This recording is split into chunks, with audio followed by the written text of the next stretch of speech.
The images of the conflict in Israel and Gaza are unbearable. Pictures of young Jewish children brutally murdered by terrorists. The trembling and fear in the eyes of that young Palestinian kid whose entire family was just bombed to death. It's intolerable. And this suffering has to stop immediately. The hostages need to be released and the entire population of Gaza City needs to be evacuated the fastest as possible. It is maybe horrible to say, but the terrorists of Hamas have already reached their goal. Today, everything and everybody has been radicalized. Public opinion in Israel calling for the destruction of Gaza. Public opinion around the world shouting slogans against Israel. Calls for revenge on one side, anti-Semitic violence on the other, which has become a bigger threat than ever. So while we can understand the emotion, we cannot condone what it leads to. Yes, the fate of Hamas hostages and victims is unthinkable. And yes, the death of hundreds of children in Gaza is unbearable. But we need to find ways to step back from that violence and the hatred on which it is based. Or the result will be even more terror, more deaths, and more suffering. So let me repeat it. There is no justification for the terror of Hamas. There is no place for the slightest form of anti-Semitism in our societies. Israel has the fundamental right to exist and to live in security. Like there is also no justification for collective punishment of the Palestinian people or to deny the Palestinians their fundamental right to a known state. Personally, I became sensitized to this as a child, coming across a photo book my father had in his library about the Holocaust. And later I vividly remember my stay in the kibbutzim near the border with Lebanon, where you really felt the need for security and the refused right of Israel to exist. And later still I served as an electoral observer in the first Palestinian elections in Hebron and understood the squashed hope that was to come.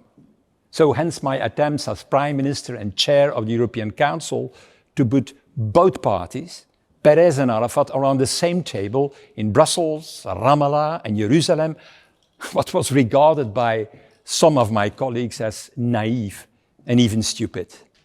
And in the meantime, Yitzhak Rabin, who I last met a year before, was murdered exactly because he tried to draw both sides away from extremism by implementing the Oslo Agreement. So too many people see today this conflict as endless, as hopeless. They want to look away or to put the blame solely on one of both sides. Well, for me, it's exactly the opposite. Just because of centuries of Jewish persecution in Europe, it's our moral duty to be engaged and to listen to both sides. And therefore, we need to get back to the agreement between Rabin and Arafat and work towards the two-state solution. And this includes to eradicate Hamas, who wants to destroy Israel, and at the same time to push back the settlers who want to colonize the whole West Bank, making, in fact, a viable Palestinian state impossible.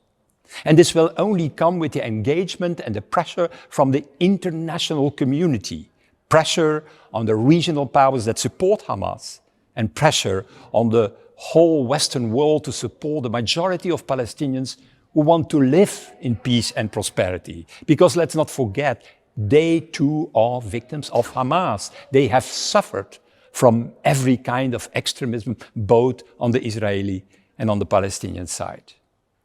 But there are broader, more existential reasons why this conflict has finally to end.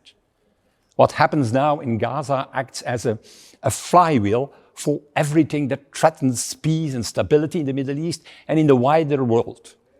It makes normalization between Israel and its neighbors impossible for decades to come. It works against all of the leaders of the Arab world, autocrats or even elected leaders, who will even try to move towards normalization by injuring Muslim public opinion.